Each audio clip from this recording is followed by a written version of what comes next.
जय श्रीराम सांग मैंने कलिकतार एवं चली कौन आपण मैंने देखु जदि बांग्लादेश घटनारू आमे मैंने किसी न शिखि पारे ताहले माने भारत में चली कलिकता घटना आम शिखार अच्छी जमी काश्मीर 1990 भागी हिंदू मैंने बर्तमान कलिकतार भी भागिले लोक जाकि शरण नौ सरकारी स्कूल हो कि मेडिकल हो कि जाए आश्रय नौ माने कलिकतार कौ टाइप अराजकता चलती हिंदू मान तेणुक आंकि कह कि हिंदू मान जो मुस्लिम बहुल राज्य सेठी बक आमेंडमेंट जाकि दावा कर जी हूँ आम बक संपत्ति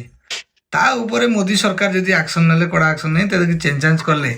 से किसी सुधार आसला ताले मुसलमान मान हिंदू भाई प्रति एत आक्रोश कौन पाइका तमें पार्टी पॉलिटिक्स कर कांग्रेस को प्रेम कर मुसलमान मैंने से किसी असुविधा ना किंतु हिंदू भाई मैंने केवे तुमको माने हराण कर कि केवे तुम पर्व पर्वणी हराण कर तुम हिंदू मान पर्वणी जितक देख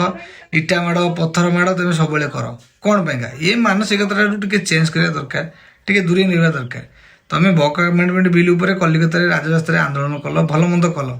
दंगा कल से हिंदू गोटे परिवार माँ पुआ माने बाप 3 जन को हत्या कल कौन पाइका हिंदू मान आक्रोश कौन पाइका मुसलमान भाई मान जो कहते भाईचारा आम रहा यही भाईचारा गोटे परिवार को आम नष्ट करवा ये मानसिकता निर्भूत रहा दरकार दंगा ठार निर्भूत रहा दरकार जितेबाला संसद भवन में बिल टी पास है कांग्रेस तो से टाइम कड़ा आभिमुख्य नहीं पारानी कि माने भल मंद नहीं पाला पास है लोकसभा पास है सेठू राज्यसभा पास है तापर तेमे बक आमेंडमेंट बिल को लेकिन सुप्रीम कोर्ट गल ये पदे कथा कही रखुच्छी दिने सुप्रीम कोर्ट भी बक आमेंडमेंट बिल उपर बक संपत्ति उपर अधिकार नाला तार माने टिप्पणी देवाई कि मतामत रखापी कि आज एमती देखूँ माने इंडिया गठबंधन मेट हो कि माने मुस्लिम संगठन भाई मैंने हूँ माने बक आमेंडमेंट बिल नहीं सुप्रीम कोर्ट जाती आठ हास्यास्पद कथा माने मोदी राज्य में शुणा मिल ना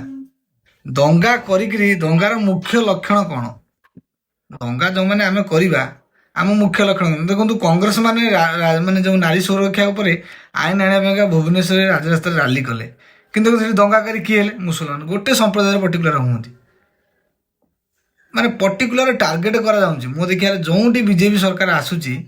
सेठी किछि किछि लोक मान सब टार्गेट करा हिंदू संगठन उपर टार्गेट करा बजरंग दल उपर टार्गेट करा यही टाइप सब टार्गेट करा मैंने खुला खुला आसी कहते बजरंग दल किए जानू मोदी सरकार किए जानू यू मोदी हटिवा दरकार मुसलमान मान टार्गेट रे मोदी कौन पाई आसुछंती जो प्रकार नियम कानून आईन की भल मत जो सुविधा आसूची सी कौन केवल हिंदू मान मुसलमान आसुनी कि मुसलमान से तो नौ ना मुसलमान अधिकार पाऊना कौन पे मोदी मान को एत मुसलमान घृणा करते आ पछर रहस्य कौन आमर मुद्दा था कलिकतार घटुवा अघटन हिंदू मान प्रति होता अन्याय उपर आपण मैंने देखूँ कलिकतार एवं कलिकतार घटना चलती देखूँ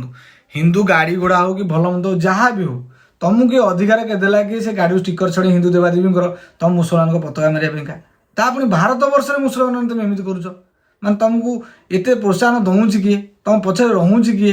निर्दिष्ट पछे इंडिया गठबंधन मेट अच्छी मेट ना कमी ना मुझे डायरेक्ट कहूँ तो कलिकतार बानार्जी सरकार ही दायी एपाईका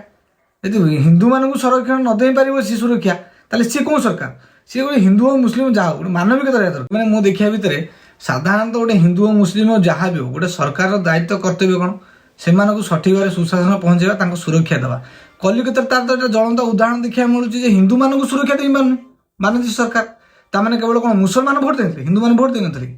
आपको नहीं कि राजनीति जो मैंने करुँच किसी लोक मैंने जो बड़ी पड़े आप दृढ़ कार्यानुष्ठान हवा दरकार कलिकतार ये गोटे घटना नर्स घटना घटी ताकू भी माने बानार्जी सरकार घंटा गुड़िया चाहूला पर्टिकुलर गोटे संप्रदाय लोक मानका से टाइप तेणुक जब भी देखूँ हिंदू मान को समस्त घृणा करते हिंदू संप्रदाय पर आसी कही जाऊँगी सी इंडिया गठबंधन जो स्टालिन गोटे एम के स्टालिन गोटे नेता सी आसी कहला हिंदू धर्म गोटे अलिया धर्म ये कि प्रकार मानसिकता हिंदू धर्म उपर तुम कहीं आक्षेप कौन पाइंका हिंदू मैंने कौन मनीष नुहति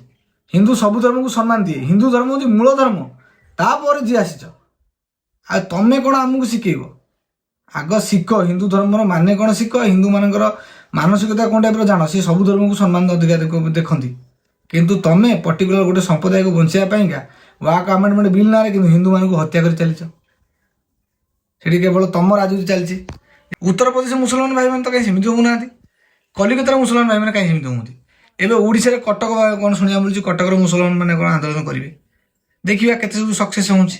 ଆଜି ସୋସିଆଲ ମିଡ଼ିଆରେ ମୁଁ ଶୁଣିବାକୁ ପାଉଥିଲି ଯେ କଟକରେ କିଛି ମୁସଲମାନ ସଂଗଠନ ମାନେ ଅଛନ୍ତି ଯେ ୱାକ୍ ଆମେଣ୍ଡମେଣ୍ଟ ବିଲ୍ ଉପରେ ରାଜରାସ୍ତାରେ ମାନେ ଆସି ବିକ୍ଷୋଭ କରିବେ। ଠିକ୍ ଅଛି, ଆପଣମାନେ ବିକ୍ଷୋଭ କରନ୍ତୁ, କିନ୍ତୁ କଲିକତା ଷ୍ଟାଇଲରେ ବିକ୍ଷୋଭ କରନ୍ତୁନି, କୌଣସି ହିନ୍ଦୁ ଭାଇଙ୍କ ଉପରେ ଆକ୍ଷେପ ଆସିବ। ଏଇଟା ଟିକେ ମାନେ ମୁଣ୍ଡରେ ଧ୍ୟାନ ରଖନ୍ତୁ କି ସରକାରର ଯେମିତି କିଛି କୌଣସି ମାନେ ସମ୍ପତ୍ତି ନଷ୍ଟ ନ ହୁଏ। କାହିଁକିନା ବିଗତ ଦିନରେ କଂଗ୍ରେସ ଯେଉଁ ଟାଇପ୍ର ମାନେ ରାଜରାସ୍ତାରେ ଆସିକି ନାରୀ ସୁରକ୍ଷା ଉପରେ ଆଇନ ଉପରେ ଆନ୍ଦୋଳନ କରିଥିଲା, କିନ୍ତୁ ଦେଖନ୍ତୁ 5,000 କଂଗ୍ରେସ କର୍ମୀଙ୍କ ନାଁରେ କେସ୍ ହେଲା। ସେଠାରୁ କିଛି ଶିଖିବାର ଅଛି। ଆମେ ସରକାରଙ୍କ ଏଗନେଷ୍ଟରେ ଯିବା ମାନେ ଯେ ଆମର ହଁ ମାନେ ସମସ୍ତଙ୍କର ଅଧିକାର ଅଛି, ରାଜରାସ୍ତାରେ ବସିକିରି ବିକ୍ଷୋଭ କରିବାର ସମସ୍ତଙ୍କର ଅଧିକାର ଅଛି, କିନ୍ତୁ ତା ନୁହେଁ ଯେ ଆମେ ସରକାରୀ ଧନ ସମ୍ପତ୍ତି ନଷ୍ଟ କରିବା, ତା ବାହାନାରେ କିଛି ହିନ୍ଦୁ ଭାଇମାନଙ୍କୁ ଆକ୍ଷେପ କରିବା, ହିନ୍ଦୁ ଭାଇମାନଙ୍କୁ ଟାର୍ଗେଟ କରିବା, ଇଏ ଘଟଣା ନୁହେଁ। ୱାକ୍ ବିଲ୍ ଆପଣଙ୍କର ନିହାତି ଭାବରେ ଆପଣମାନେ ରାଜରାସ୍ତାରେ ବସି ଆନ୍ଦୋଳନ କରନ୍ତୁ, କିନ୍ତୁ ସବୁ ଦିଗକୁ ନଜର କରି ଆନ୍ଦୋଳନ କରନ୍ତୁ। ମୋର ତ ମାନେ ମୁସଲମାନ ଭାଇମାନଙ୍କର এই ଭିଡ଼ିଓ ମାଧ୍ୟମରେ ମୋର ଅନୁରୋଧ ରହିବ ନା କି ଆପଣମାନେ ଏମିତି କିଛି କାମ କରନ୍ତୁ ଯେ ହିନ୍ଦୁ ଭାଇମାନଙ୍କୁ କଷ୍ଟ ହେବ। କଲିକତାରେ ମୁସଲମାନ ଭାଇମାନେ ଯେଉଁ ପ୍ରକାର କାର୍ଯ୍ୟକଳାପ କଲେ, ଏଇଟା କେତେ ଦୂର ଯୁକ୍ତିଯୁକ୍ତ କେତେ ଦୂର ଗ୍ରହଣୀୟ ଆପଣମାନଙ୍କ ଉପରେ ମୁଁ ବିଚାର ଛାଡ଼ୁଛି। ଦେଖା ହେବ ନେକ୍ସଟ ଭିଡ଼ିଓରେ। ରହିଲି, ଜୟ ଶ୍ରୀରାମ।